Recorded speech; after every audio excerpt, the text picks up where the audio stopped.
এর আগে বাংলাদেশে যত গণভোট হয়েছে সবসময় সরকার একটা পক্ষ নিয়েছে। গণভোটের মাধ্যমে কোনো নতুন সরকার গঠিত হয় না। এই গণভোটটা কিসের? দেখেন, আমরা দায়িত্ব নেওয়ার পর থেকে বলেছি আমাদের প্রধান কাজ তিনটা: সংস্কার, বিচার, নির্বাচন। ঠিক আছে, এখন আমরা তো সবসময় সংস্কারের পক্ষে অ্যাডভোকেসি করেছি না? এই যে আপনার জাতীয় ঐক্যমত্য কমিশন গঠন, জুলাই চার্টার প্রণয়ন, সব তো সরকারি উদ্যোগেই হয়েছে। তা আমরা মনে করি গণ অভ্যুত্থানের অন্যতম প্রত্যাশা হচ্ছে সংস্কার। এখন আমরা এখানে সংস্কারের পক্ষে বলছি, আমরা কি এরপর সরকারে থাকবো? আমরা তো থাকবো না, আমরা সংস্কারের পক্ষে বলছি। এখন আপনি আইনের বিভিন্ন রকম ব্যাখ্যা দিতে পারেন, কিন্তু আইনের ইন্টারপ্রিটেশনে একটা অনেক বড় ব্যাখ্যা হচ্ছে আলটিমেট আপনার উদ্দেশ্যটা কি?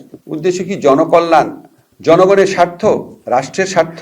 আমরা সেটার পক্ষে দাঁড়িয়েছি, আমরা কিন্তু কোনো দলের পক্ষে দাঁড়াই নাই। কারণ আপনি দেখবেন সব দলই সংস্কারের কথা বলেছে, সব দল সংস্কার, যারা এই সংলাপে অংশ নিচ্ছে সবাই সংস্কারের কথা বলেছে। পদ্ধতিগত পার্থক্য আছে, কিন্তু কেউ বলে নাই সংস্কার না। এবং আপনারা যদি ভালো করে লক্ষ্য করেন, আপনারা পত্রপত্রিকায় রাজনৈতিক দলগুলোর মতভেদের কথা অনেক এনেছেন। আমি তো খুবই কম মতভেদ দেখি, খুবই কম মতভেদ দেখি। প্রক্রিয়াগত পার্থক্য আছে কিছু, সবাই সংস্কারের পক্ষে।